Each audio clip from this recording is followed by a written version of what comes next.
Matapos ng halos 8 taon, balik kulungan si dating Senador Bong Revilla dahil sa pagkakadawit muli sa korupsyon. Pero di gaya dati na sa PNP Custodial Center sa Camp Crame siya idinitine, sa New Quezon City Jail Male Dormitory muna dinala ang dating mambabatas. Ito ang kulungan ng mga akusado habang gumugulong ang paglilitis sa kaso kaugnay ng flood control scandal. Kasunod yan ang voluntaryong pagsuko ni Revilla Lunes ng gabi sa Camp Crame matapos lumabas ang arrest warrant laban sa kanya para sa kasong malversation. Kaugnay ito ng umano'y pakikipagsabwatan niya at ng DPWH officials sa 92 million peso project sa Pandi, Bulacan na tinukoy ng gobyerno na ghost o binayaran pero hindi nagawa.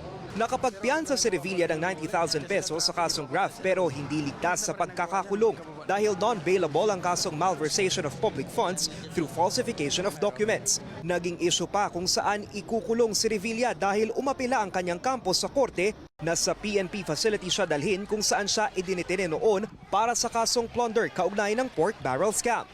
There have been a lot of gang-related activities in certain confinements that if he would be placed there without the proper protection, he would be placed at dire risk.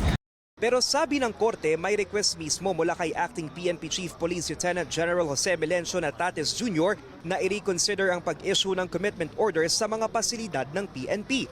Dagdag pa ng Sandigan Bayan, lahat ng mga akusado na sumuko at naaresto sa New Quezon City Jail dinala kaya ayaw nilang magkaroon ng impresyon ng publiko na may espesyal na pribilehiyong ibinibigay ang korte kay Revilla. Ayon sa Sandigan Bayan 3rd Division, didinggin nila ang apela ni Revilla na mailipat ng pasilidad sa Biyernes, January 23. Kasabay na rin ito ng pre-trial at pagbabasa ng sakdal.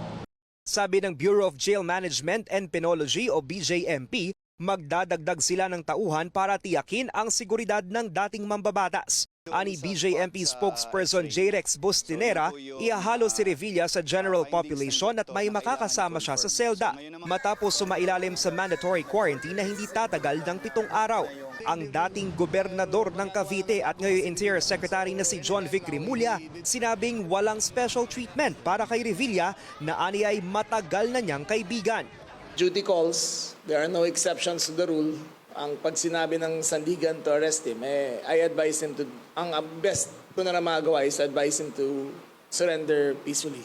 Kasama ni Revilla ang kanyang pamilya sa Sandigan Bayan, kabilang ang asawang si Cavite 2nd District Representative Lani Mercado at anak na si Cavite 1st District Representative Jolo Revilla. Sa labas ng gusali ng korte, nagtipon-tipon naman ang mga taga-suporta ng dating mambabatas. Sa kabila ng mga paratang, giit ni Revilla, malinis po.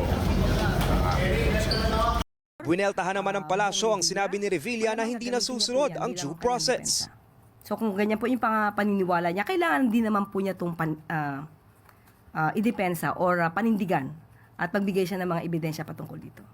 Samantala, dinala rin sa New Quezon City Jail ang 4 pang ibang mga akusado, kabilang ang mga sinibak na DPWH Bulacan engineers na sina Bryce Hernandez at JP Mendoza.